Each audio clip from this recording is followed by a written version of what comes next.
Okay, guys, I'm here with little Miss 11-month-old Olive. She's a beautiful little black lab. Steady. Working a little threshold stuff to start. We're gonna head on into steady. We're gonna head on into Home Depot and kick some serious butt. You stay tuned. Good girl.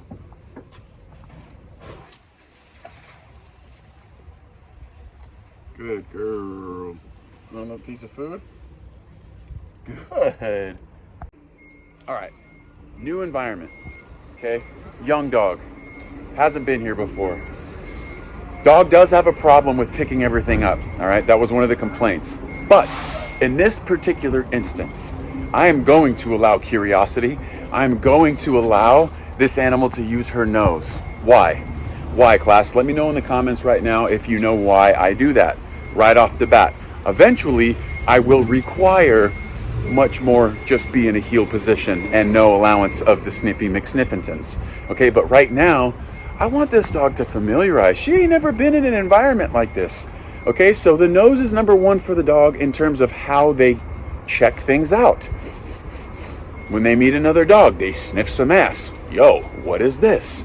Right? But in this instance, it's like, okay, go ahead, sniffy McSniff. And then at any point in time, I could give her a little leash correction and a command to come back into the heel position like we've already been working on, so she can refer back to what it is that we actually have been practicing, okay?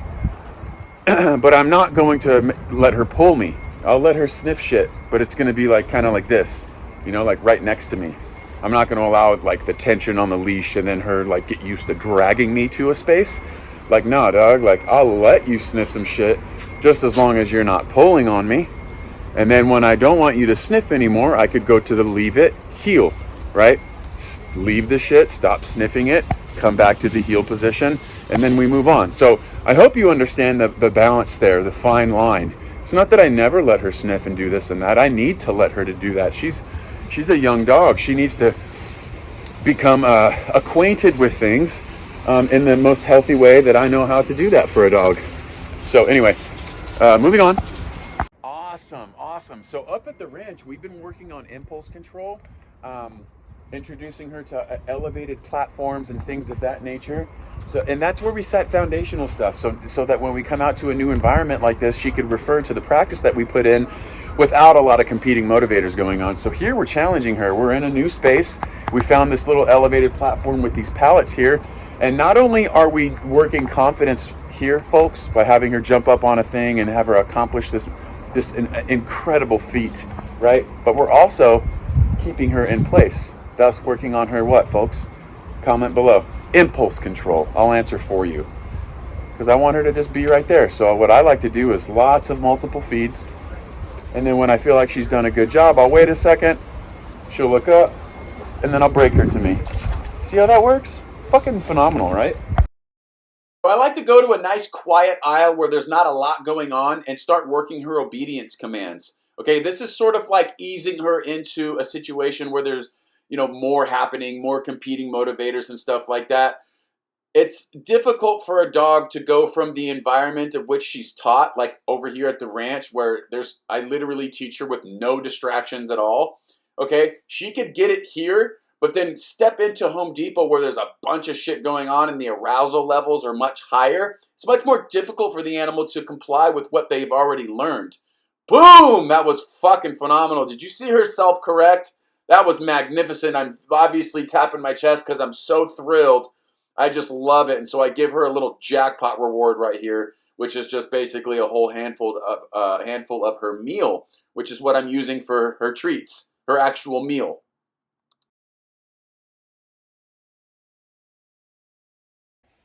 Leave it.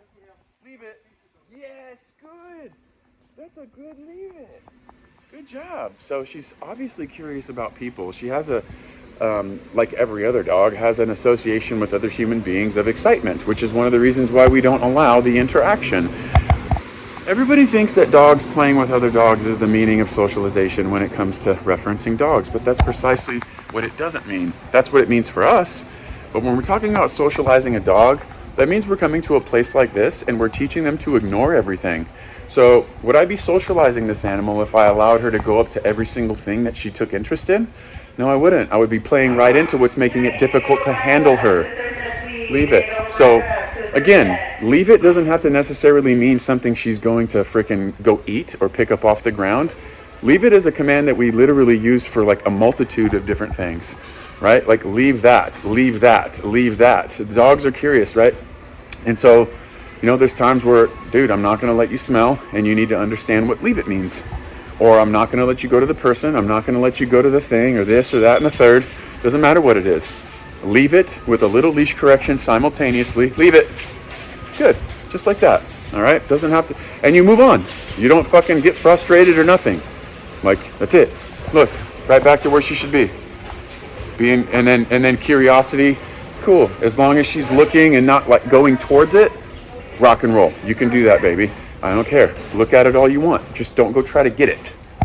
Okay, sweet. So now that we've got the practice in that aisle where there wasn't a lot going on, dude, I'm going to test her right here, bro. And I'm going to do a lot of engagement, a lot of luring, a lot of backpedaling, a lot. You're going to see me do a couple of leave-its. This is an opportunity to teach a leave-it. Try my best to keep her engagement around these individuals standing here. We know that she's extremely curious, but I don't want her going up to these people.